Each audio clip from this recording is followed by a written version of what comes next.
नमस्कार विद्यार्थी मित्रांनो, प्रवीण अकॅडमीत आपलं स्वागत। स्पर्धा परीक्षेच्या संदर्भात कोणताही प्रॉब्लेम येत असेल तर मला 7410009990 या नंबरवर कॉल करून तुमच्या शंका विचारू शकतात। मित्रांनो, आज आपण काय डिस्कस करत आहोत मित्रांनो, जीएस चे महत्त्वाचे 5000 प्रश्न डिस्कस करत आहोत। त्याच्या आधी प्रवीण अकॅडमीचं ऍप्लिकेशन डाउनलोड करा, ज्यात रोज नवनवीन व्हिडिओ, टेस्ट, स्टडी मटेरियल पाहण्यास मिळेल।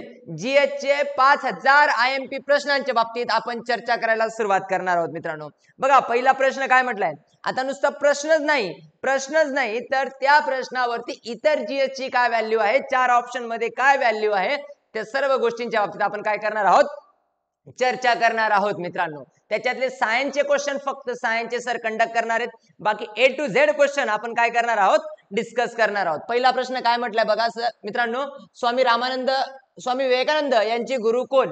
काय वाटतं तुम्हाला, स्वामी विवेकानंदांचे गुरु कोण असतील?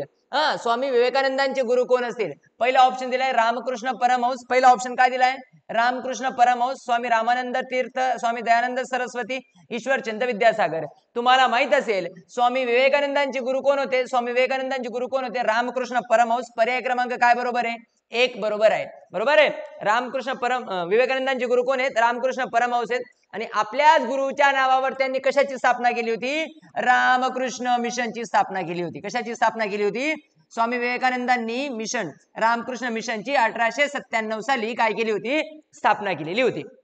सॉरी 1899 साली, काय 97 की 99 साली काय केलेली होती? स्थापना केलेली होती। कशाची? रामकृष्ण मिशनची। बरोबर आहे। महत्वाचं म्हणजेच काय, 1893 साली स्वामी विवेकानंदांनी कोणती परिषद अटेंड केली होती? आपल्याला दोन क्वेश्चन महत्वाचे आहेत।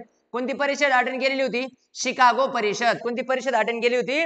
शिकागो परिषद। आपल्याला स्वामी विवेकानंद म्हटलं की दोन तीन गोष्टी महत्वाच्या आहेत, त्यांचं रामकृष्ण मिशन, त्यांचं गुरुचं नाव, आणि त्यांनी 1853 साली शिकागो येथे सर्व धर्म परिषद काय केली होती? सादर केली होती। सर्व धर्म परिषदेत हजर होते आणि त्या सर्व धर्म परिषदेमध्ये माझे बंधू आणि भगिनींनी हा शब्द त्यांनी पहिल्यांदा काय केला होता? वापरला होता। समजतंय मित्रांनो काय करतोय आपण? चला आता इथं महत्वाचं म्हणजे काय, दुसरा टॉपिक काय? आता दुसरा टॉपिक आधी खाली नुसतं पर्याय, नुसतं ऑप्शनच वाचायचा नाही आपल्याला, ऑप्शन बरोबर इतर काय पर्याय आहेत त्या पर्यायांची पण व्हॅल्यू आपल्याला महत्वाची आहे। स्वामी रामानंद तीर्थ, स्वामी रामतीर्थ, रामतीर्थ आहेत का? ओके। स्वामी दयानंद सरस्वती यांनी कोणत्या समाजाची स्थापना केलेली आहे? आर्य समाजाची स्थापना केलेली आहे। यांनी कशाची स्थापना केलेली आहे? आर्य समाज। स्वामी दयानंद सरस्वती यांनी कशाची स्थापना केली आहे? आर्य समाजाची स्थापना केली आहे 1875, लिहून घ्या। स्वामी दयानंद सरस्वती यांनी कशाची स्थापना केली आहे? आर्य समाजाची स्थापना केली 1875 मध्ये आणि मुंबईकडे। आणि स्वामी आर्य समाज म्हटला की तुमच्याकडे कुठला नारा आला पाहिजे? वेदांकडे परत चला, बॅक टू वेदास, वेदांकडे परत चला। दयानंद सरस्वतींनी कोणता नारा दिला? वेदांकडे परत चला। हा शब्द तुम्हाला परीक्षेच्या दृष्टिकोनातून काय आहे? महत्वाचा आहे। बघा, हे झालं स्वामी दयानंद सरस्वतींच्या बाबतीत। पुढचा महत्वाचा व्यक्ती कोण आहे? ईश्वरचंद विद्यासागर। ईश्वरचंद विद्यासागर म्हटलं की भारतामध्ये सर्वप्रथम हा व्यक्ती बंगाली आहे, हा बंगालचा व्यक्ती आहे। ईश्वरचंद विद्यासागर बंगालचा व्यक्ती आहे। आणि ईश्वरचंद विद्यासागर म्हटलं की तुमच्या डोळ्यासमोर आलं पाहिजे भारतामध्ये विधवा विवाहासाठी काम करणारा माणूस। कशासाठी काम करणारा माणूस? विधवा विवाहासाठी। म्हणजेच काय, प्रत्येक वेळा आपण हे जे 5000 प्रश्न डिस्कस करणार आहोत त्या प्रश्नांमध्ये नुसता प्रश्नच नाही तर त्याचे ऑप्शन, त्या ऑप्शनची सुद्धा काय व्हॅल्यू आहे त्या बाबतीत पण आपण काय करणार आहोत? चर्चा करणार आहोत। भारतामध्ये विधवा विवाहासाठी काम करणारा पहिला व्यक्ती कोण आहे? पंडित ईश्वरचंद विद्यासागर। पंडित ईश्वरचंद विद्यासागर। चालायचं मित्रांनो, 14 ऑप्शन लिहिलेत। आता फक्त समजून घ्या, पुढच्या वेळेस हे सर्व ऑप्शन आपण सेकंड टाइम जेव्हा व्हिडिओ रिपीट करणार आहात तेव्हा सर्व ऑप्शन करणार आहात। पुढचं गारापुरी लेणी कोणत्या जिल्ह्यामध्ये आहे? तसं मी तुम्हाला प्रत्येक जिल्ह्यातल्या लेण्यांची यादी लिहून देईल। महाराष्ट्रातली सर्वात जुनी लेणी काय, कोणत्या लेणीचं वैशिष्ट्य, कोणत्या लेणी शून्याचा शोध लागला, सर्व लिहून देईल। पण गारापुरी लेणी कुठे आहे? रायगडमध्ये आहे मित्रांनो। गारापुरी लेणी कुठे आहे? रायगडमध्ये। पुढचा महत्व म्हणजे काय, महात्मा फुलेंचं मूळ गाव कोणतं? बरोबर आहे, महात्मा फुलेंचं मूळ गाव कोणतं? ऍक्च्युली तुम्हाला माहित असेल महात्मा ज्योतिबा फुले यांचं हे मूळ गाव विचारलंय। ऍक्च्युली हे त्यांचं फुले आडनाव नाहीये, तर त्यांचं गोरे आडनाव होतं। काय नाव होतं? आडनाव गोरे आडनाव होतं। महात्मा फुलेंचं मूळ आडनाव पण काय आहे? गोरे आहे, फुले नाही। त्यांचे आजोबा पेशव्यांच्या दरबारात फुलं सजवण्याचं काम करायचे, पेशव्यांचा दरबार सजवण्याचं काम करायचे, म्हणून त्यांना काय नाव पडलं? फुले नाव पडलं। बरोबर आहे। आता महात्मा फुलेंचं मूळ आडनाव जो बघाल तर कटोले। काटोले हे महात्मा फुलेंचं काय? मूळ गाव आहे। काय मित्रांनो? मूळ गाव आहे। पुढे जाऊया, पुढे जाऊया. आता बघा महात्मा फुलेंबद्दल खूप काही गोष्टी आहेत, ते आपण पुढे चर्चा करणारच आहोत. हा, राज्यसभेचे पदसिद्ध अध्यक्ष कोणाला म्हणतात? बरोबर आहे, राज्यसभा. आपल्या सभागृहामध्ये दोन, आपल्या केंद्रामध्ये दोन सभागृह आहेत. केंद्रामध्ये किती सभागृह आहेत? दोन. एक असते लोकसभा मित्रांनो, एक काय असते? लोकसभा. पुढे यांच्याबद्दल डिटेल करणार आहोत. आणि एक काय असते? राज्यसभा. एक काय असते? राज्यसभा. मग लोकसभेचे, राज्यसभेचे पदसिद्ध अध्यक्ष कोण असतात? उपराष्ट्रपती. भारताचे उपराष्ट्रपती जे असतात ते राज्यसभेचे काय असतात? पदसिद्ध काय असतात? अध्यक्ष असतात. लिहून काढत चला. भारताचे जे उपराष्ट्रपती असतात ते राज्यसभेचे काय असतात? पदसिद्ध अध्यक्ष असतात. ही कन्सेप्ट आपण अमेरिकेकडनं घेतलेली आहे. लक्षात ठेवायचं, ही कन्सेप्ट कुठून घेतलेली आहे? आपण अमेरिकेकडनं घेतली. म्हणजेच अमेरिकेचे पण उपराष्ट्रपती म्हणण्याऐवजी उपराष्ट्राध्यक्ष हे तिथल्या राज्यसभेचे पदसिद्ध अध्यक्ष असतात. पण थोडासा डिफरन्स आहे. आपण तो डिफरन्स महत्वाचा नाहीये परीक्षेच्या दृष्टिकोनातून. ही कन्सेप्ट कुठून घेण्यात आली? आपण अमेरिकेहून घेतली. अमेरिकेत पण उपराष्ट्रपती हे कशाचे अध्यक्ष असतात? तिथल्या राज्यसभेचे अध्यक्ष असतात. आणि आपल्या काकू कमला हॅरिस या सध्या अमेरिकेचे काय आहेत? उपराष्ट्राध्यक्ष आहेत. मूळ भारतीय वंशज महिला आहेत. बरोबर आहे. सो थोडंसं लक्षात ठेवायचं आहे. हा, इथं पंतप्रधान, गृहमंत्री या सर्वांबद्दल आपण पुढे डिटेल माहिती डिस्कस करणार आहोत. पण लक्षात ठेवायचे, राज्यसभेचे उपाध्यक्ष कोण असतात? उपराष्ट्रपती असतात. हा, आता ऑलिम्पिकच्या ध्वजावर किती कडे असतात? आता बघा, लक्षात ठेवा मित्रांनो, ऑलिम्पिकच्या ध्वजावर 5 कडे असतात. ऑलिम्पिकच्या ध्वजावर किती कडे असतात? 5 कडे असतात. आणि 5 कड्या एकमेकांना अशा गुंतलेल्या असतात. 5 कड्या एकमेकांना अशा काय केलेल्या असतात? गुंतलेल्या असतात ऑलिम्पिकच्या ध्वजावर. वाटल्यास गुगलला सर्च मारा. हा, मी तुम्हाला गुगलला सर्च पण मारून देईल, काही टेन्शन घेऊ नका. तर 5 कड्या अशा एकमेकांमध्ये काय केलेल्या असतात? गुंतलेल्या असतात. ऍक्च्युली या 5 कड्या काय असतात? 5 संस्कृती दाखवतात, 5 खंड दाखवतात. 5 कड्या काय दाखवतात? 5 खंड दाखवतात. तुम्ही म्हणाल सर 5, जगात 7 खंड आहेत. 5 खंड कुठून आले? बरोबर आहे की नाही? जगात किती खंड आहेत? 7 खंड आहेत. पण 5 खंड आले कोणतं? बरोबर आहे, या 5 कड्या. आता या 5 कड्या पहिला खंड कोणता दाखवतात? अमेरिका. हे रब करतो. पहिला खंड कोणता दाखवतात? अमेरिका. अमेरिका नावाचा एकच खंड पकडतात ते ऑलिम्पिक वाले. म्हणजे काय? उत्तर अमेरिका आणि दक्षिण अमेरिका आज जे 2 खंड आहेत त्यांना एकच खंड पकडतात. बरोबर आहे, अमेरिका. दुसरी कडी दाखवतात युरोप. तिसरी कडी दाखवतात आशिया. तिसरी कडी काय दाखवतात? आशिया. चौथी कडी दाखवतात आफ्रिका. चौथी कडी काय दाखवतात? आफ्रिका. आणि एक काय दाखवतात? ऑस्ट्रेलिया. अशा 5 कडींसाठी 5 कड्या काय दाखवतात? 5 गोल रिंग काय दाखवतात? 5 खंडांची काय दाखवतात? यादी दाखवतात.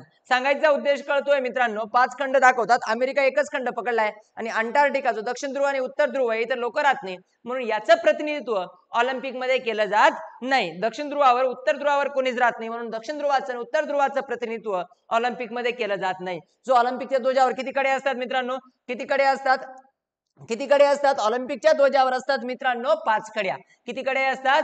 5 कड्या. बरं, ऑलिम्पिक किती वर्षानंतर होते? दर 4 वर्षानंतर होते. ऑलिम्पिक किती वर्षानंतर होते? दर 4 वर्षानंतर होते. बरं, ऑलिम्पिकची सुरुवात या जगात कोणत्या देशामध्ये झाली? ग्रीक. कुठे झाली मित्रांनो? ग्रीक. जगाला लोकशाहीची देणगी देणारा देश कोणता आहे? ग्रीक. आणि ग्रीकची राजधानी जी होती अथेन्स. बरोबर आहे, ग्रीकची राजधानी काय होती? अथेन्स. अथेन्स या शहरामध्ये प्राचीन काळामध्ये ऑलिम्पिक काय केलं जायचं? भरलं जायचं. ग्रीक या शहराची राजधानी जी होती अथेन्स, इथंच काय केलं जायचं? प्राचीन काळामध्ये ऑलिम्पिक काय करायचं? भरायचं. चला मित्रांनो, पुढे जाऊया. हा, केंद्रीय बॉम्ब 1929 मध्ये केंद्रीय बॉम्बस्फोटामध्ये केंद्रीय कायदेमंडळात बॉम्बस्फोट घडून आणण्याचं काम कोणी केलं? आता महत्वाचं म्हणजेच काय, तुम्हाला आठवलं असेल, तुम्ही भगतसिंग पाहिलं असेल, तर भगतसिंग यांनी, तुम्हाला आठवत असेल, भगतसिंग यांनी केंद्रीय कायदेमंडळात काय टाकला होता? बॉम्ब टाकला होता. मी तुम्हाला युट्यूबला दाखवू शकतो ही क्लिप आता, पण काय होऊन जाईल? कॉपीराईट इश्यू होऊन जाईल, म्हणून मी दाखवत नाही. पण गॅरंटी देतो संध्याकाळी किंवा नंतरच्या लेक्चरमध्ये मी तुम्हाला युट्यूबची याची क्लिप पण 100% दाखवून देईल. महत्वाचं काय मित्रांनो? महत्वाचं काय? केंद्रीय कायदेमंडळामध्ये बॉम्ब टाकण्याचं काम केलं होतं. बरोबर आहे. आता तुम्हाला फक्त भगतसिंगचं नाव माहित असेल. कोणाचं नाव माहित असेल? भगतसिंग यांचं नाव माहित असेल. पण भगतसिंग बरोबर कोण होतं? बटुकेश्वर दत्त. भगतसिंग बरोबर केंद्रीय कायदेमंडळात बॉम्ब टाकण्याचं काम कोणी केलं होतं? भगतसिंग आणि बटुकेश्वर दत्त यांनी केंद्रीय कायदेमंडळात काय टाकला होता? बॉम्ब टाकला होता. समजतंय मित्रांनो काय म्हणतोय मी? केंद्रीय कायदेमंडळात बॉम्ब टाकला होता. आता बॉम्ब का टाकला होता? महत्वाचे 2 बिलच्या विरोधात टाकला होता. किती बिलच्या विरोधात टाकला होता? 2 बिलच्या विरोधात टाकला होता. Public safety bill. कशाच्या विरोधात? Public safety bill. ठीक आहे मित्रांनो, पब्लिक सेफ्टी बिल आणि trade dispute bill. Trade dispute bill so या दोन बिलच्या विरोधात केंद्रीय कायदे मंडळात काय टाकला होता? बॉम्ब टाकला होता. पब्लिक सेफ्टी बिल असेल आणि केंद्रीय डिस्प्यूट बिल असेल, या दोन बिलांच्या विरोधात केंद्रीय कायदे मंडळात काय टाकला होता? बॉम्ब टाकला होता. क्लिअर मित्रांनो? आणि ज्या वेळेस बॉम्ब टाकला होता त्यावेळेस संसदेच्या समोर कोण बसलेलं होतं मित्रांनो? महत्वाचं आहे. संसदेच्या समोर वरती लोकसभेचे अध्यक्ष म्हणून किंवा कायदे मंडळाचे अध्यक्ष म्हणून विठ्ठलभाई पटेल बसलेले होते मित्रांनो. कोण बसलेलं होतं? विठ्ठलभाई पटेल. कोण बसलेलं होतं? विठ्ठलभाई पटेल बसलेले होते. कोण आहेत विठ्ठलभाई पटेल माहितीये का? कोण आहेत विठ्ठलभाई पटेल? सरदार वल्लभभाई पटेल यांचे मोठे बंधू आहेत. सरदार वल्लभभाई पटेल यांचे काय आहेत? मोठे बंधू आहेत, ते बसलेले होते. आता हे बसल्यामुळे काय झालं मित्रांनो? हे बसले होते आणि हे स्वराज्य पार्टीकडनं निवडून गेलेले होते. कोणत्या पार्टीकडनं निवडून गेले होते? स्वराज्य पार्टीकडनं निवडून गेलेले होते. क्लिअर मित्रांनो? सो केंद्रीय डिस्प्यूट बिल आणि पब्लिक ट्रेड यांनी याच trade dispute bill, public safety bill आणि ट्रेड डिस्प्यूट बिल यांच्या विरोधातच भगतसिंग आणि बटुकेश्वर दत्त यांनी काय टाकला होता? बॉम्ब टाकला होता. समोर कोण बसलेलं होतं? विठ्ठलभाई पटेल बसलेले होते. दुसरा महत्वाचा मुद्दा म्हणजे काय? की याच्यानंतर ते पळून गेले नाही आणि त्यांना काय झाली? जेल झाली. त्यांनी स्वतःला पोलिसांच्या हवाली केलं. मात्र त्यांना जी फाशी झाली या बॉम्ब सेंट्रल याच्यामध्ये बॉम्ब टाकल्यामुळे झाली नाही, तर त्यांनी सॉर्डरची जी हत्या केली होती, बरोबर आहे, त्या हत्येच्या विरोधात झाली. पुढे आपण भगतसिंग या भारताचे क्रांतिकारी हे चॅप्टर शिकू, आपली भारताची महान परंपरा शिकू. त्यावेळेस यांच्या बाबतीत अजून डिटेल डिस्कस करण्याचा प्रयत्न करू. चला मित्रांनो, झालं पुढं समजलं. केंद्रीय कायदे मंडळात बॉम्ब कोणी टाकला होता? कोणी टाकला होता?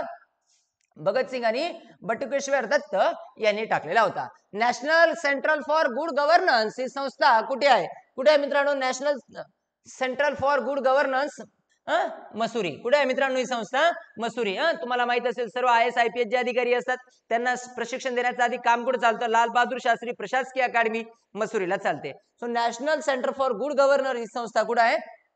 मसुरीला आहे. दिसतंय तुम्हाला? अक्षर दिसतंय? चला पुढे जाणार आहोत. सायन्सचा क्वेश्चन आहे. लंडन हे शहर कोणत्या नदीच्या काठावर आहे? महत्वाचे जे काही मोठे मोठे शहर आहेत जगातली ते कोणत्या नदीच्या काठावर आहेत ते सर्व करायचे आहेत. आता इथं लंडन हे जे शहर आहे मित्रांनो, थेम्स नदीच्या काठावर आहे. थेम्स कोणत्या नदीच्या काठावर आहे? थेम्स नदीच्या काठावर आहे. लंडन हे शहर कोणत्या नदीच्या काठावर आहे मित्रांनो? थेम्स नदीच्या काठावर आहे. चला पुढे जाऊया मित्रांनो, खालीलपैकी पाण्याचं अतिशुद्ध रूप कोणतं? सर्वात जास्त प्युअर पाणी कोणतं? नळाचं. ठीक आहे, समुद्राचं पाणी असेल, खनिजांचं पाणी असेल, नळाचं पाणी असेल, पावसाचं पाणी असेल, पाण्याचं सर्वात शुद्ध रूप प्युअर फॉर्म ऑफ वॉटर कोणतं असेल मित्रांनो? तर पावसाचे पाणी हे पाण्याचं काय मानलं जातं? सर्वात शुद्ध रूप काय केलं जातं? मानलं जातं. पावसाचं पाणी हे पाण्याचं काय मानलं जातं? सर्वात शुद्ध रूप काय केलं जातं? मानलं जातं. ठीक आहे, मिनरल वॉटर्स कन्सेप्ट इथूनच खऱ्या अर्थाने डेव्हलप झाली होती. बरं, चंद्रावर पाऊल ठेवणारा पहिला माणूस कोणता?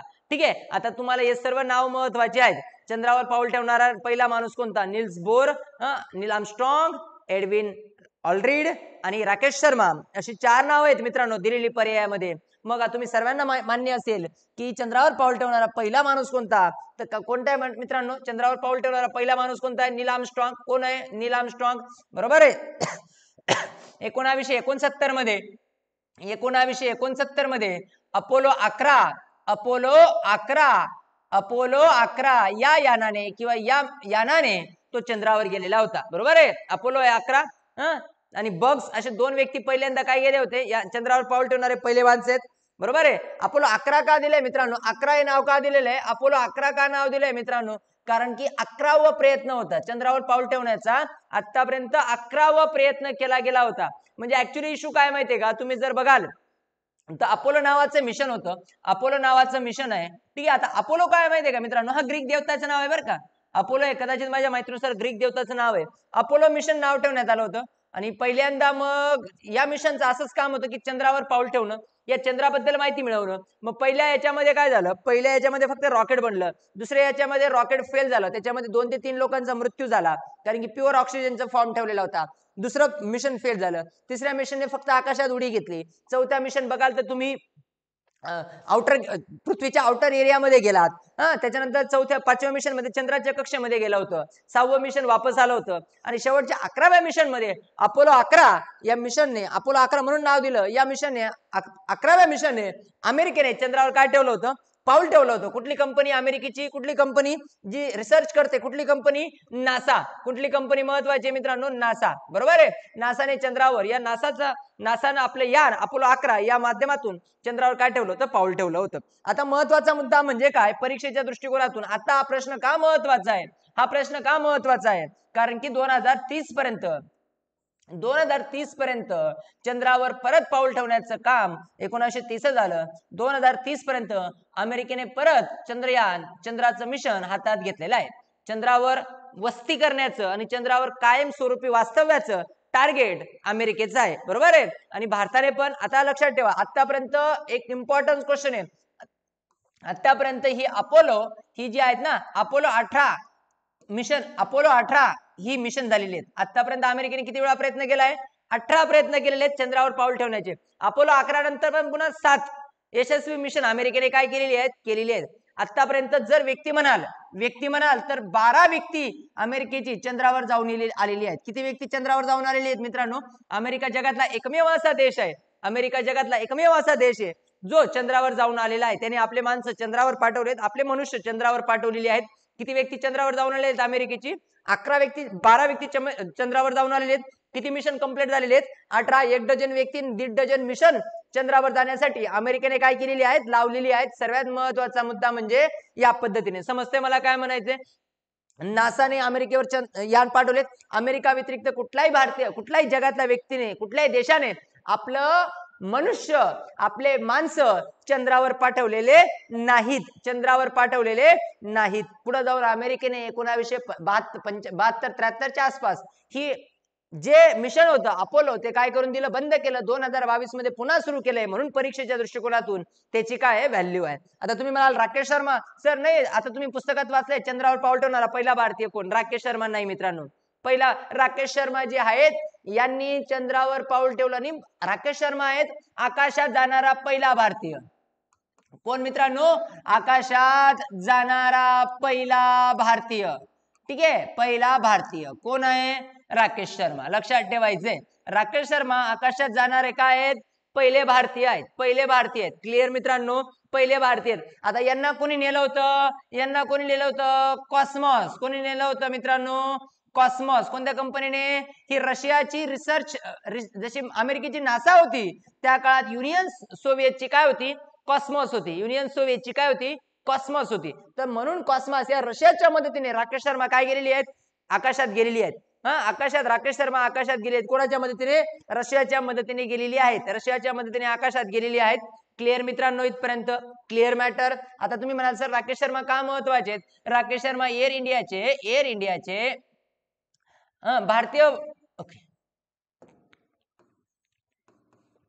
भारतीय वायुदलाचे पायलट होते. वायुदलाचे काय होते?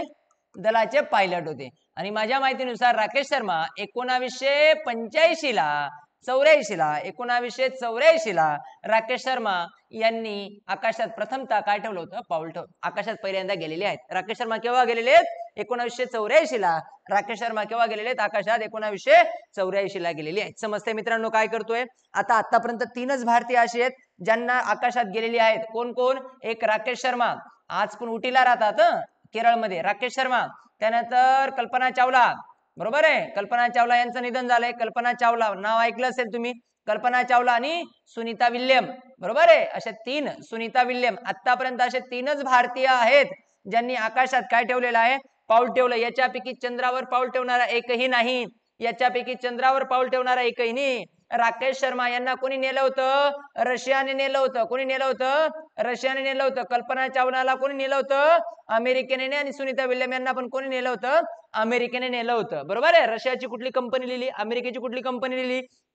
आणि सुनीता विल्यम अमेरिकेच्या 2 कंपन्या लिहिल्या. आता पुढचा महत्वाचा काय? आपल्याला महत्वाचं टार्गेट काय आहे? आता भारताने सुद्धा आकाशात मानव पाठवणं. आता जी आपली इस्रो आहे तुम्हाला माहित असेल, Indian space research organisation. ISRO जी आहे महत्वाचं नाव आहे. इस्रोने पण आतापर्यंत कोणताही मानव आकाशात पाठवलेला नाही. इस्रोने आजपर्यंत कुठलाही मानव काय केला नाही? आकाशात पाठवलेला नाही. परीक्षेच्या दृष्टिकोनातून महत्वाचं आहे. इस्रोने पहिल्यांदा आता गगनयान चालू करत आहे. इस्रो काय चालू करत आहे? गगनयान सुरुवात करत आहे. मिशन गगनयानच्या माध्यमातून आकाशात मानव पाठवणार आहे इस्रो 2024 2024 मध्ये 2024 मध्ये. सो त्याच्यामुळे परीक्षेच्या दृष्टिकोनातून गगनयान पण आपल्याला काय महत्वाचं आहे. आतापर्यंत आपण आकाशात अनेक सॅटेलाइट सोडले, आकाशात अनेक रॉकेट्स मिसाईल सोडल्या, बरोबर आहे, मिसाईल डेव्हलप केल्या. इस्रोचं काम 2 आहे, इस्रोचं काम 2 इस्रोचे क्लिअर मित्रांनो इथपर्यंत. हा, तर मी इस्रोची कामं सांगतो. गगनयान लिहिलं, इस्रो लिहिलं. आता इस्रोचं मुख्यालय यावर्षी कुठं लक्षात ठेवायचंय, इस्रोचं हेड ऑफिस कुठे आहे महत्वाचं. इस्रोचं हेड ऑफिस आहे मित्रांनो बँगलोर.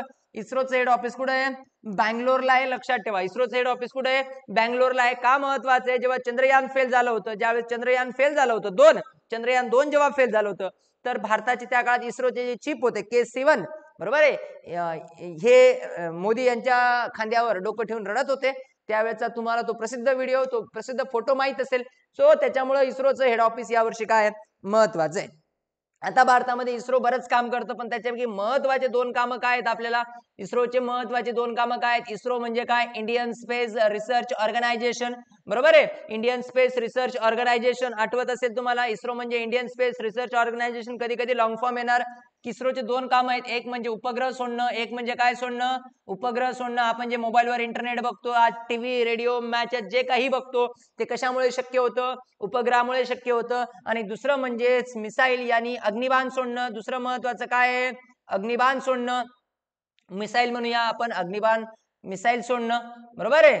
काय सोडणं, मिसाईल सोडणं. हे 2 महत्वाचे काम आहेत. आता मिसाईल कशासाठी वापरतात, एखाद्या देशावर बॉम्ब टाकायचा आहे, पाकिस्तानवर बॉम्ब टाकायचा आहे, आणि 500 किलोचा 1000 किलोचा बॉम्ब आहे, तो काय हाताने फेकाल, आणि हाताने जरी फेकला किंवा तोफेत जर डाऊन जरी फेकला तर तो परफेक्ट टार्गेट ठेवणार नाही. म्हणून मिसाईल परफेक्ट टार्गेट ठेवते, मध्ये जाऊन फेकते, लांब रेंजचा बॉम्ब फेकू शकते. म्हणून मिसाईलची काय असते, गरज असते. सो प्रकारे इस्रो महत्वाचे 2 गोष्टी डेव्हलप करतं, एक मिसाईल डेव्हलप करतं आणि एक काय डेव्हलप करतं, उपग्रह डेव्हलप करतं. या उपग्रह आकाशात सोडण्याचं काय करतं, काम करतं. इथपर्यंत क्लिअर मित्रांनो. आता जे उपग्रह सोडले जातात, आता महत्वाचा मुद्दा म्हणजे काय, परीक्षेच्या दृष्टिकोनातून जे उपग्रह सोडले जातात ते 2 जागेवरनं सोडले जातात. उपग्रह किती जागेवरनं लॉन्च केले जातात, उपग्रह किती जागेवर लॉन्च केले जातात, 2 जागेवरनं उपग्रह काय केले जातात, लॉन्च केले जातात. एक आहे श्रीहरिकोट्टा, एक काय मित्रांनो, श्रीहरिकोट्टा. श्रीहरिकोट्टा कुठे आहे, श्रीहरिकोट्टा आंध्र प्रदेश, तामिळनाडूच्या, आंध्र प्रदेश आणि तामिळनाडूच्या सीमेवर.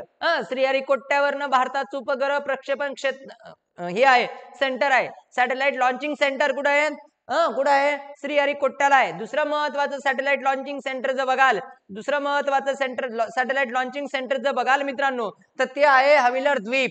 काय मित्रांनो, हविलर द्वीप उडीसामध्ये आहे. हविलर द्वीप उडीसामध्ये आहे. हविलर द्वीप उडीसामध्ये आहे. तुम्हाला नाव लक्षात ठेवायचंय, उडीसामध्ये कोणतं द्वीप आहे, हविलर द्वीप आहे. या 2 जागेवर उपग्रह काय केलं जातं, प्रक्षेपण केलं जातं. आता हविलर द्वीप का महत्वाचं आहे, हविलर द्वीप का महत्वाचं आहे, कारण की हविलर द्वीपचं या वर्षी नाव चेंज केलेलं आहे, APJ अब्दुल कलाम बेट.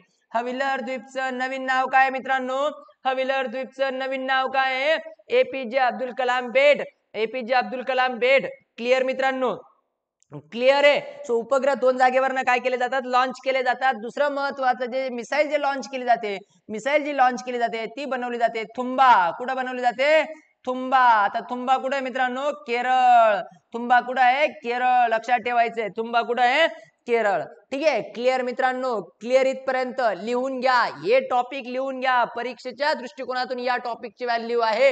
इस्रोचं उपग्रह सॅटेलाइट लॉन्चिंग सेंटर कोणकोणती आहेत, श्रीहरिकोट्टा आणि हविलर द्वीप. हविलर द्वीप कुठे आहे, श्रीहरिकोट्टा कुठे, हविलर द्वीपचं नवीन नाव काय, हविलर द्वीपचं नवीन नाव काय, मिसाईल कुठे लॉन्च केले जातात, मिसाईल लॉन्चिंग सेंटर कुठे आहे, थुंबा. थुंबा कुठे आहे, केरळमध्ये आहे. लिहिलं, इस्रोचं हेड ऑफिस लिहिलं, इस्रोचे मुख्यालय, इस्रोचं स्थापना वर्ष महत्वाचं आहे, इस्रोचे अध्यक्ष महत्वाचे आहेत.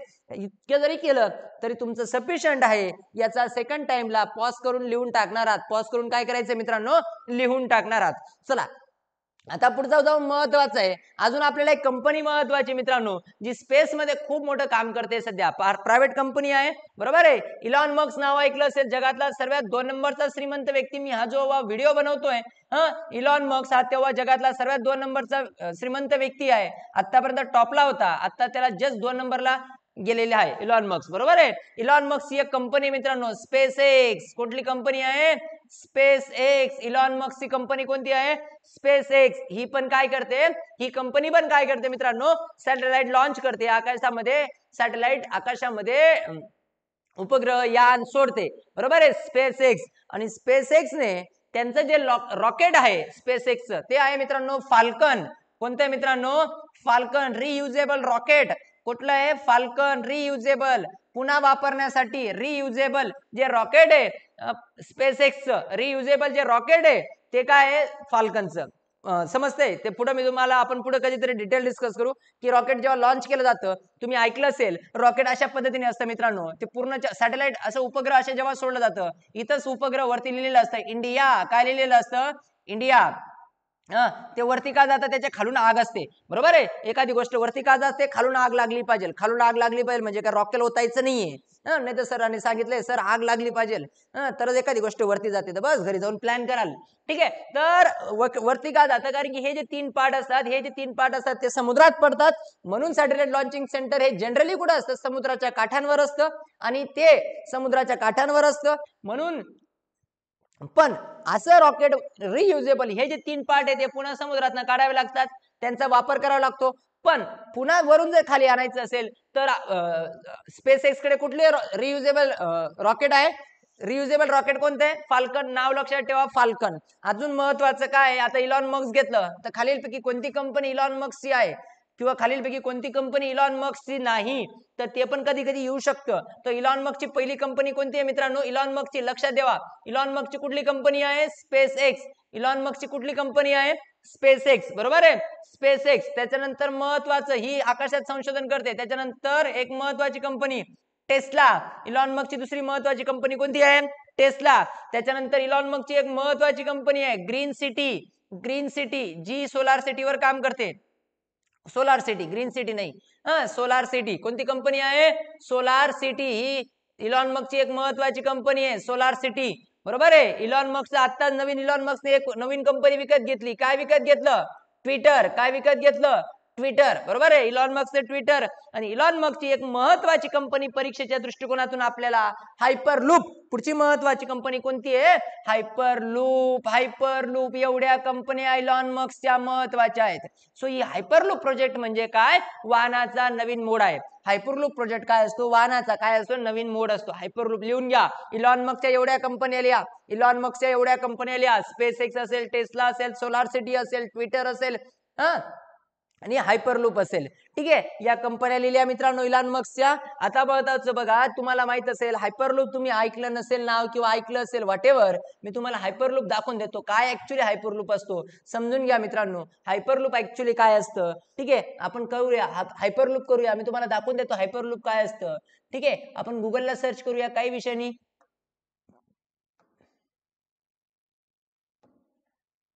एक सेकंद द्या फक्त, एक सेकंद चालू ठेवा, मोबाईल बंद करू नका.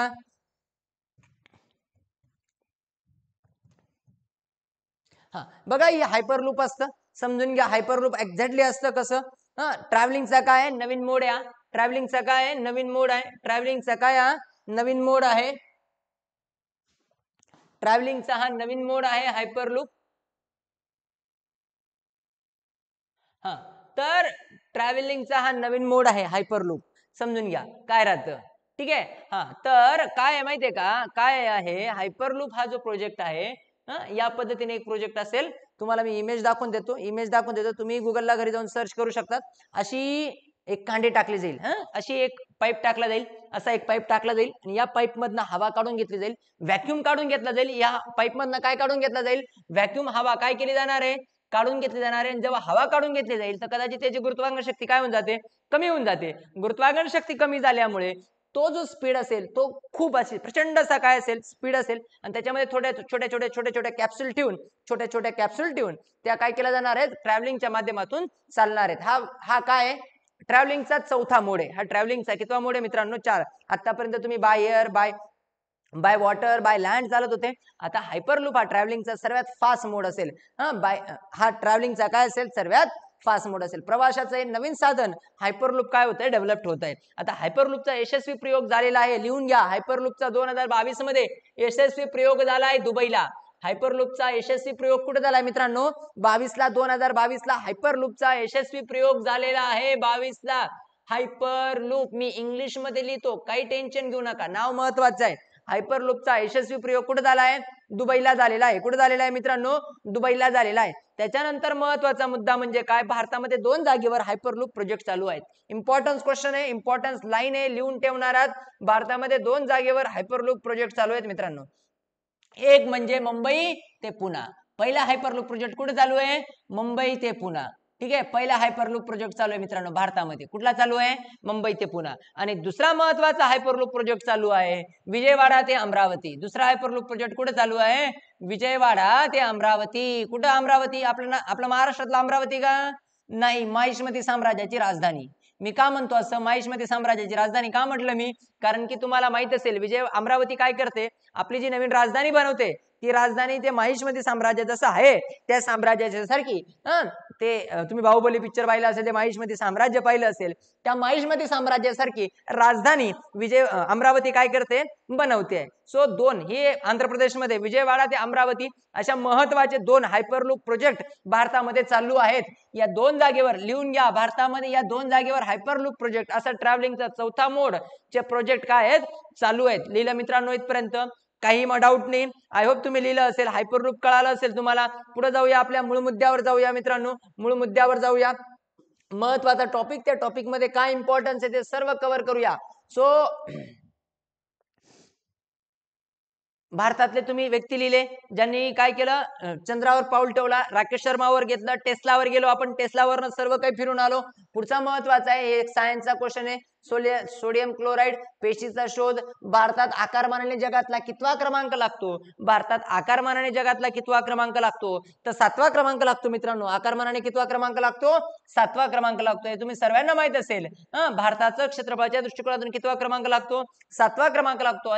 आणि लोकसंख्येच्या बाबतीत 2रा क्रमांक लागतो. तुम्ही म्हणाल सर पण पहिले 7 देश कोणते? परीक्षेच्या दृष्टिकोनातून पहिले 7 देश पण आपल्याला काय महत्वाचे आहेत? बरोबर आहे, पहिले 7 देश पण काय आहेत? महत्वाचे आहेत. ठीक आहे, तर मी 5 मिनिटांसाठी तुम्हाला जगातले 7 देश समजून सांगतो. लक्ष देणार आहात. जगातले 7 देश लक्षात ठेवण्याची भन्नाट गोष्ट, ट्रिक्स लक्षात ठेवूया. जगाचा वर्ल्ड मॅप तुमच्या डोळ्यासमोर आला पाहिजे. जगाचा वर्ल्ड मॅप तुमच्या डोळ्यासमोर आला पाहिजे. ठीक आहे, चला बघा. तुम्हाला आय होप माझी अशी अपेक्षा आहे की तुम्हाला हा वर्ल्ड मॅप दिसत असेल. व्हाईट बोर्डवर मी जे शिकवतोय त्याच्यातला हा वर्ल्ड मॅप तुम्हाला दिसत असेल. हे आपलं जगाचा बेसिक नकाशा आहे.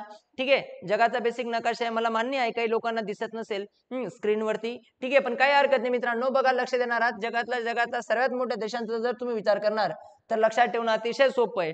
जगातला सर्वात मोठा देश जर तुम्ही बघाल तो इथे आहे मित्रांनो, रशिया. तुमच्याकडे घरी जाऊन मॅप एकदा चेक करणार आहात. रशिया जगातला सर्वात मोठा देश. मी इथे लिहून घेतो, मोठं नाव लिहून घेतो, रशिया. काय लिहून घेतो मित्रांनो?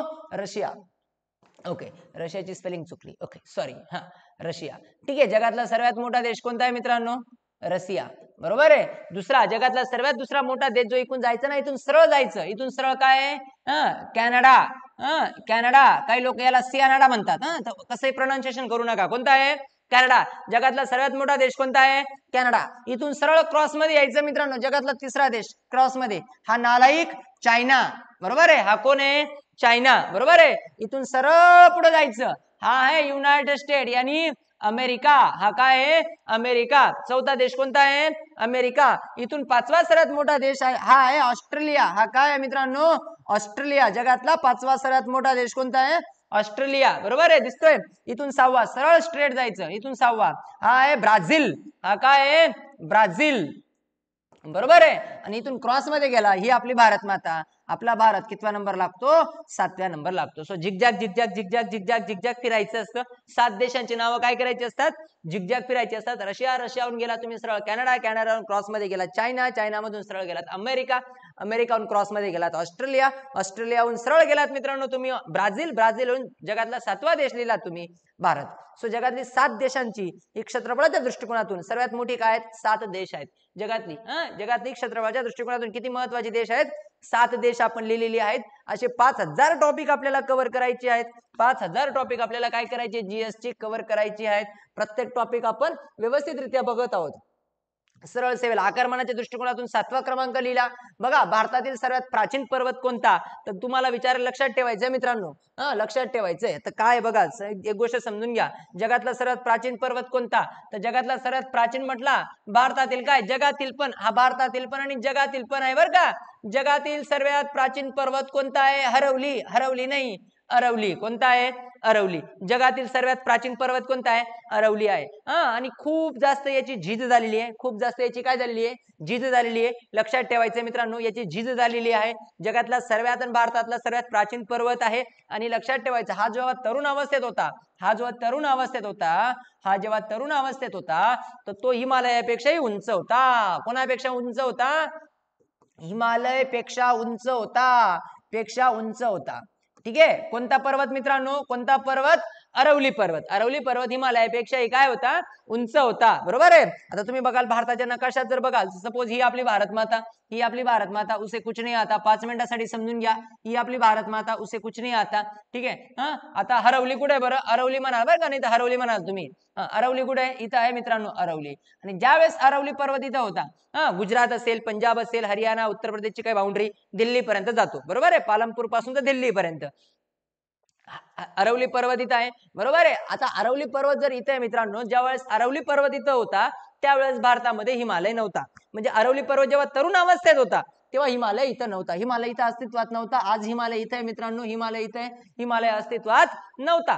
तर अरवली पर्वताची हाईट हिमालयापेक्षा काय होती? हाईट जास्त होती. मग सर्वात वृद्ध पर्वत, सर्वात प्राचीन पर्वत विचारला मित्रांनो, प्राचीन विचारला तर कुठला लिहायचा? प्राचीन विचारला तर कुठला लिहायचा?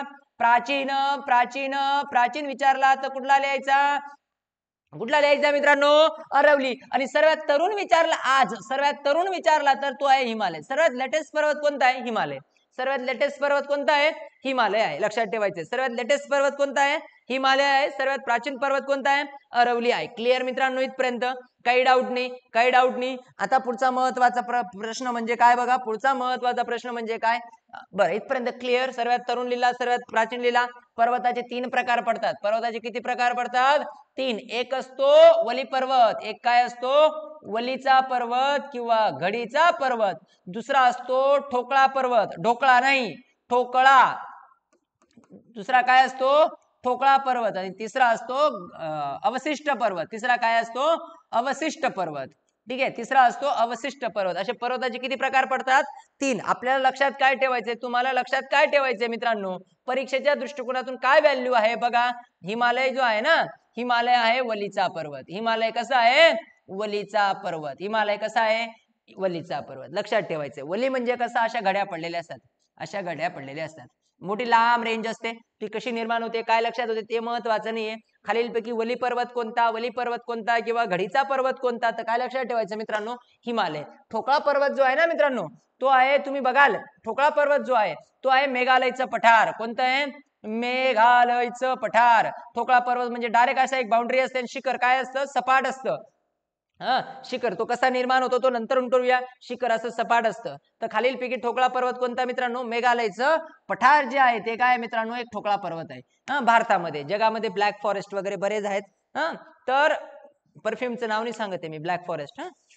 तर मेघालय पठार लिहिलं. भारतामध्ये मेघालय पठार जे आहे ते ठोकळा पर्वत आहे. आणि अवशिष्ट पर्वत, ज्या पर्वताची झीज झालेली असते त्या पर्वताला काय म्हणतात मित्रांनो?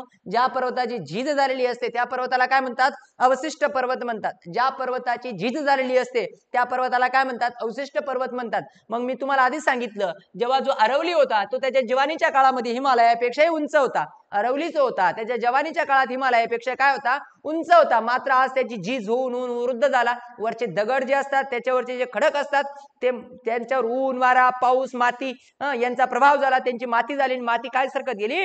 खाली सरकत गेली. आणि अरवलीची हाईट डे बाय डे, दिवसेंदिवस काय होत गेली? कमी होत गेली. आणि त्याची झीज झाली. ज्या पर्वताची झीज झालेली असते त्याला काय म्हणतात? अवशिष्ट पर्वत म्हणतात. मग अवशिष्ट पर्वत म्हटलं की तुम्हाला काय लक्षात ठेवायचंय? अरवली. अवशिष्ट पर्वत म्हटलं की काय लक्षात ठेवायचंय? अरवली आणि सह्याद्री. म्हणजे जगातली जवळजवळ बरीच पर्वत काय असतात? अवशिष्ट असतात. पण आपल्याला ही 2 नावं महत्वाची आहेत. अवशिष्ट पर्वत म्हटलं की अरवली आणि सह्याद्री लक्षात ठेवायचंय. तर तुम्हाला पहिला प्रश्न असा येणार, जगातला सर्वात प्राचीन पर्वत कोणता? जगातला सर्वात तरुण पर्वत कोणता? ही 2 पण पर्याय येऊ शकतात. किंवा खालीलपैकी वली पर्वत कोणता? खालीलपैकी ठोकळा पर्वत कोणता? खालीलपैकी अवशिष्ट पर्वत कोणता? क्लिअर आहे मित्रांनो? क्लिअर आहे? मला कमेंट करून सांगा. मॅडम कमेंट करून सांगा. समजतंय काय करतोय आपण हे? ठीक आहे, चालायचं पुढे. बघा, असा जर तुम्ही प्रत्येक टॉपिक कव्हर केला तर असे आपण 5000 टॉपिक कव्हर करणार आहोत पुढच्या 10-20 दिवसामध्ये. पुढच्या 20 ते 30 दिवसामध्ये अशी 5000 टॉपिक कव्हर करणार आहोत. अरे नुसतं बघूच नका, कमेंट करा, कळतंय नाही कळतंय, टाईप करायला कंटाळा येतोय मॅम. चला केलं, ओके. चला लिहिलं इथपर्यंत, पुढे जाऊया. बघा पुढचा महत्वाचा प्रश्न काय बघा, वृत्तपत्रासाठी लागणारा कागद कारखाना खालीलपैकी कुठं आहे? ओके सुप्रिया मॅम, ठीक आहे. वृत्तपत्रासाठी लागणारा कागद कारखाना कुठं आहे? तर वृत्तपत्रासाठी मित्रांनो जो कागद कारखाना बनतो ना, तो आहे नेपानगरला, मध्य प्रदेशमध्ये. नेपानगर, ठीक आहे मित्रांनो, नेपानगर जे आहे ना मध्य प्रदेशमध्ये, तर ते आहे मित्रांनो नेपानगरला काय कागद निर्मिती कारखाना आहे नेपानगर. ठीक आहे, नेपानगर मध्य प्रदेशमध्ये आहे, एमपी मध्ये आहे, आणि इथं कागद निर्मितीचा काय कारखाना आहे. आपल्या चंद्रपूरमध्ये पण एक चंद्रपूर जे नाव दिलंय ना, महाराष्ट्रात चंद्रपूरला बल्लाळपूर नावाचं ठिकाण आहे. बल्लाळपूरला पण काय बनतं, कागद निर्मिती कारखाना बनतो. महाराष्ट्रामध्ये बल्लाळपूरला पण आहे, पण तो वृत्तपत्रासाठी नाही. ठीक आहे, ओके अंडरस्टूड, काय हरकत नाही. चंद्रपूरला भारतामध्ये कुठं बनतो, नेपानगरला बनतो वृत्तपत्रासाठी. महाराष्ट्रात जर विचारलं तर काय लिहायचं, चंद्रपूरचं कोणतं ठिकाण, बल्लाळपूर. ठीक आहे, क्लिअर मित्रांनो. चला पुढचं महत्वाचं म्हणजे काय, अजून एक हे शहर दिलेलं आहे बघा, जमशेदपूर. जमशेदपूर, हे जमशेदपूरला काय माहितीये ना तुम्हाला, मी आधीच सांगितलंय, जमशेदपूरला काय आहे, टिस्को. जमशेदपूरला कशाची स्थापना झालेली आहे, TISCO, Tata iron and still corporation. Tata, भारतामध्ये जे लोखंड निर्मिती कारखाना आहे टाटाचा, तो कुठं आहे, जमशेदपूरला आहे. भारताचा लोखंड निर्मिती कारखाना जो आहे तो टिस्कोचा, तो आहे जमशेदपूरला. ठीक आहे, 1914ला टिस्कोची स्थापना झालेली आहे, ते महत्वाचं नाही आहे सध्या. पुढचा क्वेश्चन बघा, ग्रँड ट्रॅक रोड कोणत्या दोन शहरांना जोडतो? ग्रँड ट्रॅक रोड कोणत्या दोन शहरांना जोडतो? इम्पॉर्टन्स क्वेश्चन आहे मित्रांनो, इम्पॉर्टन्स क्वेश्चन आहे. बघा काय माहितीये का, हा ग्रँड ट्रॅक रोड कोणत्या दोन शहरांना जोडतो? तर मित्रांनो तो कोलकाता ते अमृतसर या दोन शहरांना जोडतो.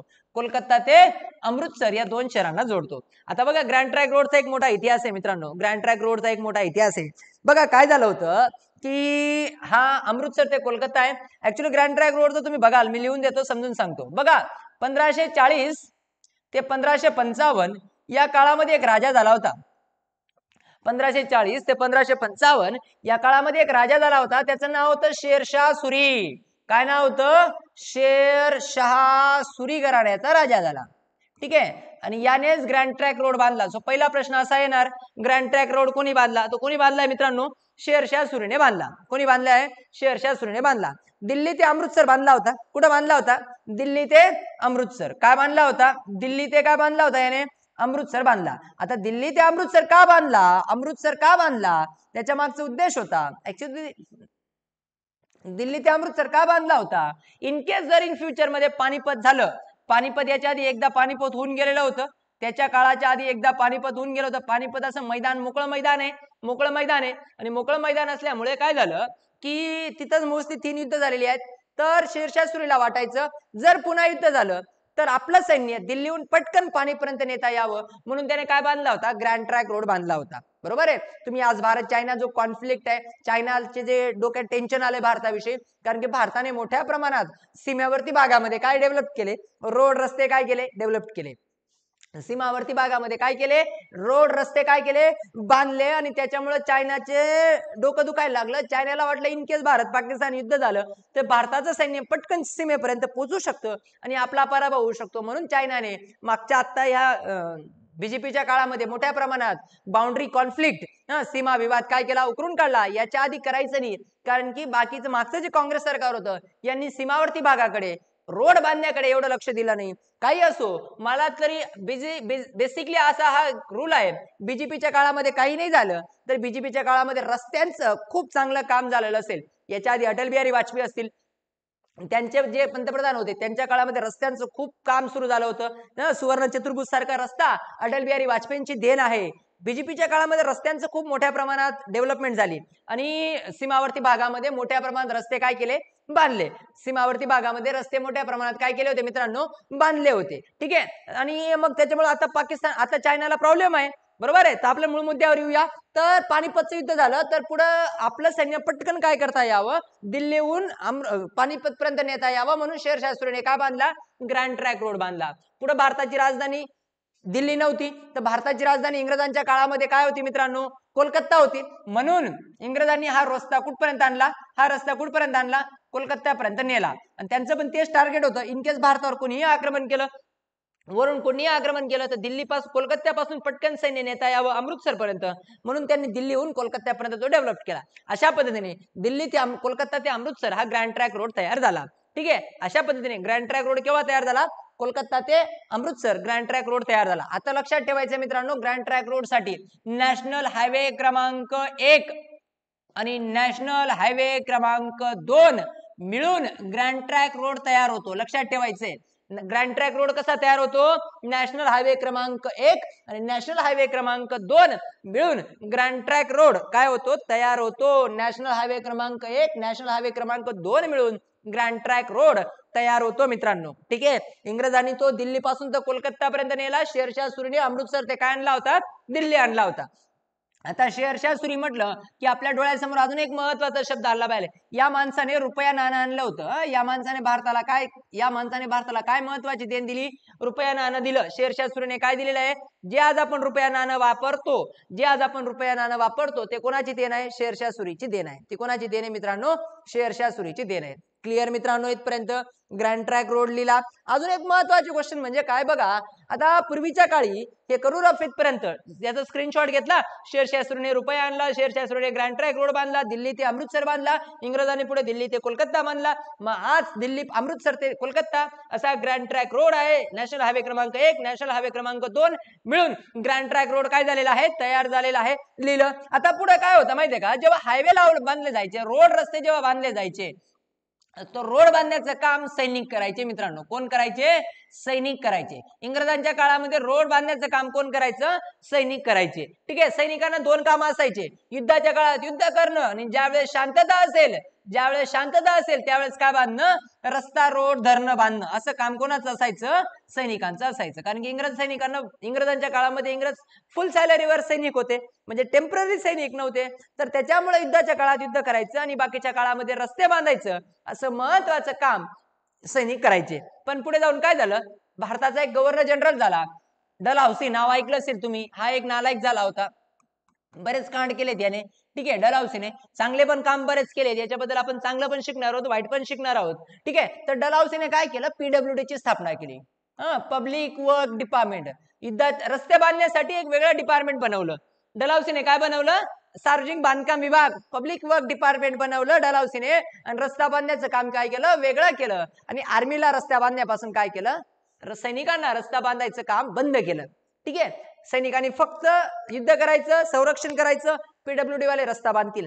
आज पण सैनिक रस्ता बांधतात सीमावरच्या भागामध्ये. सपोज ही आपली भारत माता आहे मित्रांनो, ही आपली भारत माता आहे. लक्ष द्या, ही आपली भारत माता आहे. भारताचा नकाशा महत्वाचा नाहीये.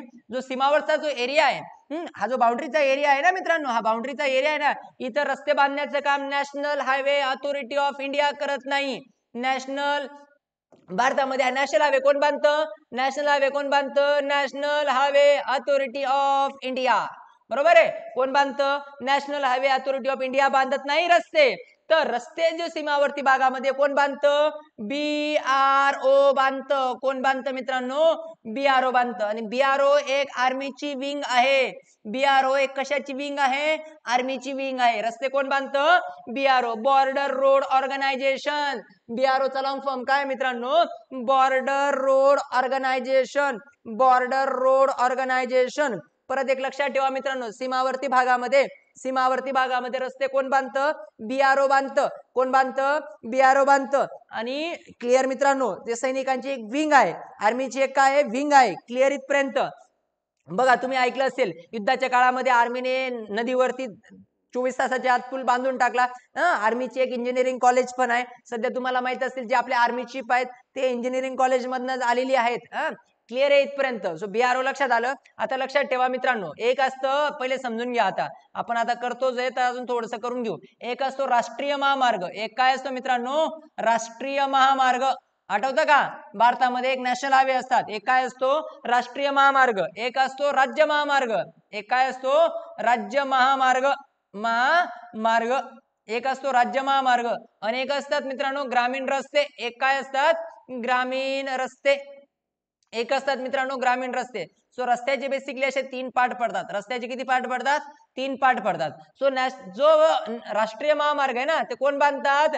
National highway authority of India, Nitin Gadkari यांचं मंत्रालय. बरोबर आहे. राष्ट्रीय महामार्ग बांधण्याचं काम कोणाचं असतं? National highway authority of India यांचं काम असतं. बरोबर आहे. क्लिअर आहे मित्रांनो. राज्य महामार्ग महाराष्ट्रामध्ये महत्वाचे 2 तालुके असतील, 2 तालुके असतील, 2 मोठे गावं असतील, यांना जोडण्यासाठी राज्य महामार्ग असतं. आणि राज्य महामार्ग कोण बांधतं मित्रांनो? PWD. कोण बांधतं? PWD, public work department. कोण बांधतं? Public work department. आणि ग्रामीण रस्ते असतील, गावांमध्ये असतील, एका गावापासून दुसऱ्या गावाला रस्ते असतील, तर कोण बांधतं? जिल्हा परिषद. कोण बांधतं? ZP, जिल्हा परिषद. ठीक आहे, जिल्हा परिषद. लिहिलं मित्रांनो. आणि महत्वाचा मुद्दा म्हणजे सीमावर्ती भागामध्ये लिहून घ्या. सीमावर्ती भागामध्ये रस्ते बांधण्याचं काम कोण करतं? BRO करतो. कोण करतं? BRO, border road organisation. कोण करतं? Border road organisation. क्लिअर आहे मित्रांनो. सो ग्रँड ट्रॅक रोड वरती काही क्वेश्चन आला, कसाही क्वेश्चन आला, कोणी सुरुवात केली, कोणी बांधला, कुठून ते कुठपर्यंत आहे, नॅशनल हायवे क्रमांक किती आहे, सो हे सर्व तुम्हाला काय करता येईल? आराम कसा सॉल्व्ह करता येईल याचं व्यवस्थित लिहून घ्यायचे. असे कमीत कमी 5000 टॉपिक करत आहोत मित्रांनो. टाईप 4-5 चालू आहे. असे मी 5000 पॉइंट तुमचे कव्हर करून देईल, 100% कव्हर करून देईल. चला पुढे जाऊया मित्रांनो, पुढे जाऊया. आय होप तुम्ही लिहिलं असेल, अपेक्षा आहे मला. पुढे जाऊया मित्रांनो. सूर्यानंतर ही काही काळ क्षितिजावर सूर्य दिसतो, यालाच काय म्हणतात? यालाच काय म्हणतात? प्रकाशाचं अपस्करण. काय म्हणतात? अपस्करण. ठीक आहे, महत्वाचं नाहीये ते. खालीलपैकी कोणत्या राज्याची सीमा महाराष्ट्राला लागलेली नाही? मध्य प्रदेश, ओडिसा, तेलंगणा, गोवा. सो ओडिसाची सीमा महाराष्ट्राला काय केलेली नाहीये? लागलेली नाहीये. बरोबर आहे.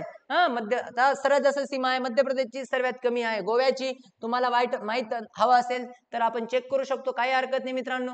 मी तुम्हाला चेक करून देतो, बघा, चेक करून देतो, काही विषय नाही.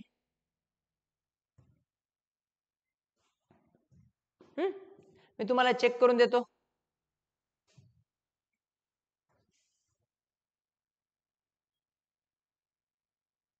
ओके, बघा दिसत असेल. आय होप तुम्हाला दिसत असेल. दिसतंय?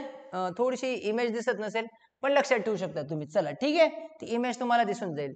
तर मध्य प्रदेशची ओडिसाची सीमा काय लागत नाही? महाराष्ट्राला लागत नाही. चला पुढे जाऊया.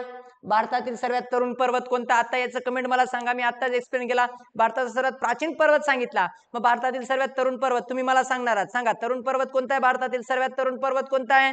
भारतातील सर्वात तरुण पर्वत कोणता आहे? करा मॅडम, सुप्रिया मॅडम कमेंट करा. रौंदळ मॅम सांगा पटकन, भारतातील सर्वात तरुण पर्वत कोणता? आता मागचा व्हिडिओ जर तुम्ही बघितला असेल, मागचा कंटेंट जर बघितला असेल तर तुम्हाला कळेल भारतातील सर्वात तरुण पर्वत कोणता. येते लक्षात मला काय म्हणायचंय? Yes, a good. हिमालय भारतातील काय आहे? सर्वात तरुण पर्वत आहे. अरवली भारतातील काय आहे? सर्वात प्राचीन पर्वत आहे. सह्याद्री काय आहे? अवशिष्ट पर्वत आहे. बरोबर आहे, क्लिअर आहे मित्रांनो. चला पुढे जाऊया, पुढे जाऊया. महत्वाचं आहे, राज्यघटनेचे उपाध्यक्ष म्हणून कोणाचं नाव सुचवलं होतं? राज्यघटनेचे उपाध्यक्ष कोण होते? SC मुखर्जी. कोण होते? SC मुखर्जी हे राज्यघटनेचे काय होते? उपाध्यक्ष होते. आता लक्षात ठेवा, हे आहेत BR आंबेडकर, जे आहेत ते आहेत मसुदा कमिटीचे अध्यक्ष. हे आहेत अध्यक्ष, हे आहेत उपाध्यक्ष. आणि SC मुखर्जी काय आहेत मित्रांनो? उपाध्यक्ष. SC मुखर्जी काय आहेत? उपाध्यक्ष. क्लिअर आहे इथपर्यंत?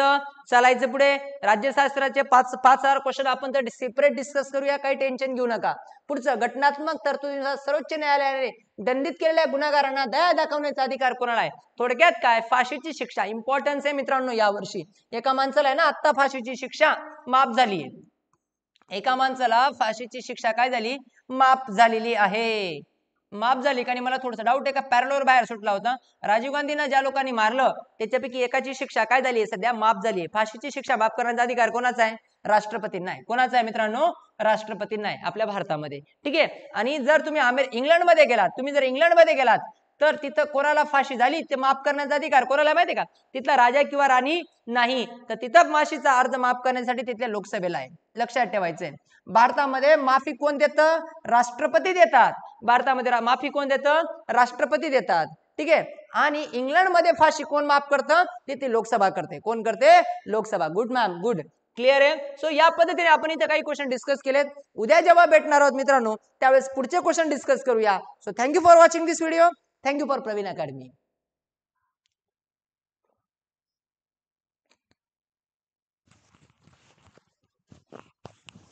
सर बस चालेल ना.